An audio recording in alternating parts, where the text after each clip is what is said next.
Chapter 2. Lessons in Advertising and Selling. Father owned a newspaper in a prosperous lumbering city. The people had money to spend, so advertisers flocked there. We smile now as we remember the ads of those days, but we smile at the hoop skirts too. Most of the advertisements were paid for in trade.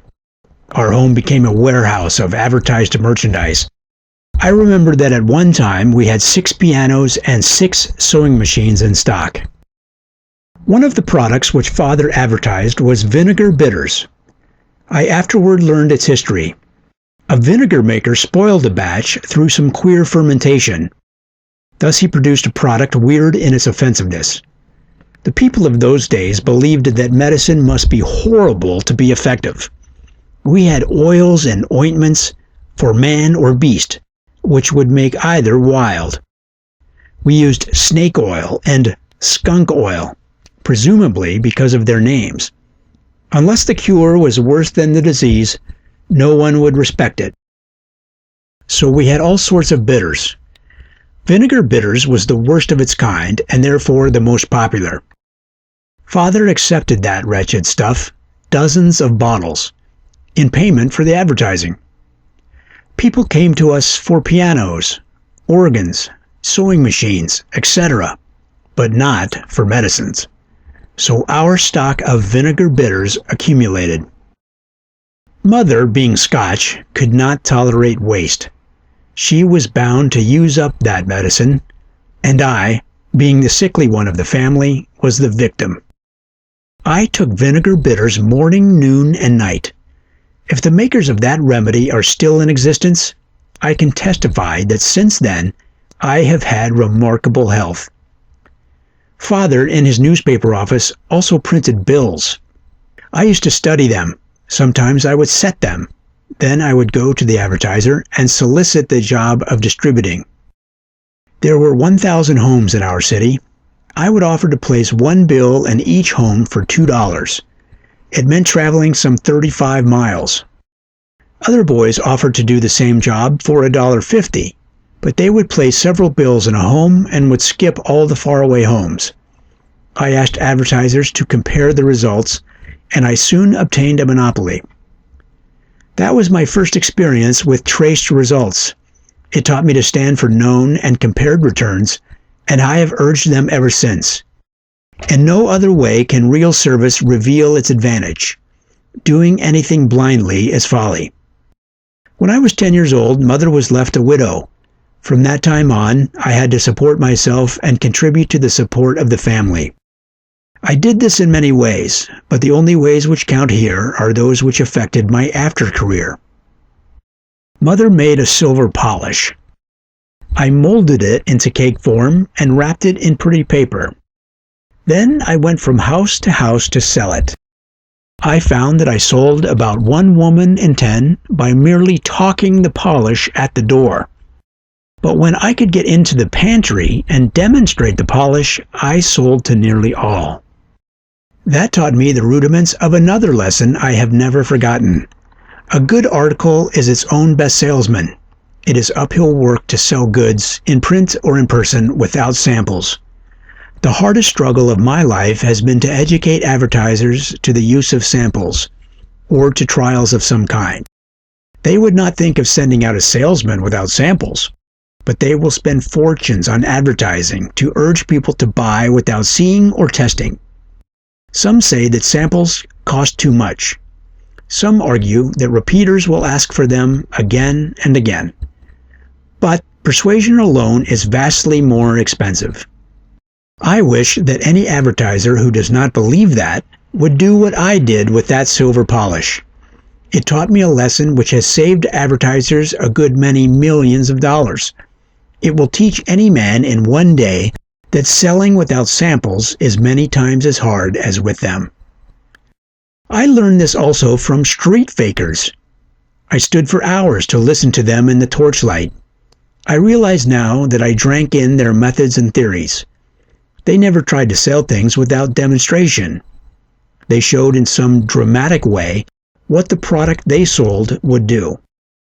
It is amazing how many advertisers know less than those men about salesmanship. I shall deal with this further. The subject is very near to my heart. I touch on it here to show where I learned the rudiments of coupons. Since then, I have sent out in magazines and newspapers hundreds of millions of coupons. Some were good for a sample, some were good for a full-sized package free at any store. My name is identified with this system of advertising. I have sampled every sort of thing. Nothing else has done so much to make me a factor in advertising. Yet how simple it is and how natural. Doing what every salesman must do, every canvasser and faker. None but those who regard advertising as some magic dreamland will ever try to sell without sampling. Another way I found to make money was by selling books. The profit was 100% and the field appeared inviting. One day I read that Allan Pinkerton, the great detective, had written his life history. No need to say that Allan Pinkerton was the hero of all boys of those times.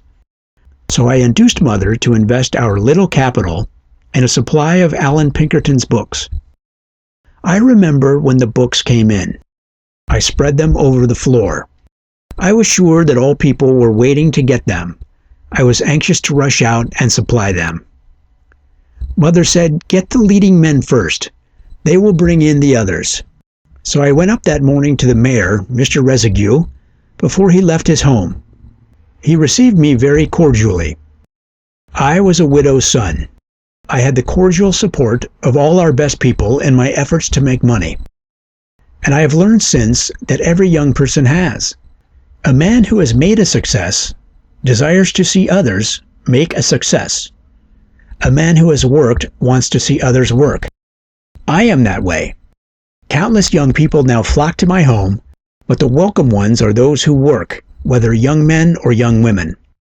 A boy having a good time on his father's money has always been offensive to me. So, to a degree, a young woman. If there is to be any equality between the sexes, there should be equality in effort. People of either sex must justify existence. Some, through circumstances, may not fully earn their way, but they should strive to do so. I abhor drones, and I believe that my influence has driven many men and women to greater happiness. I realize now why Mr. Residue received me so politely that morning. I was a town boy, struggling to succeed. Never in my busiest hour have I ever refused to meet such a boy or girl myself. I have spent many precious hours with them, financed them, and advised them. There is nothing I admire more than the spirit to win one's way. But I struck a snag that morning. Mr. Residue was a deeply religious man. He had some extreme and exacting ideals. One idea of his was that a detective dealing with criminals had no place in polite society. He had outgrown the hero stage. He listened to me until I brought out my book.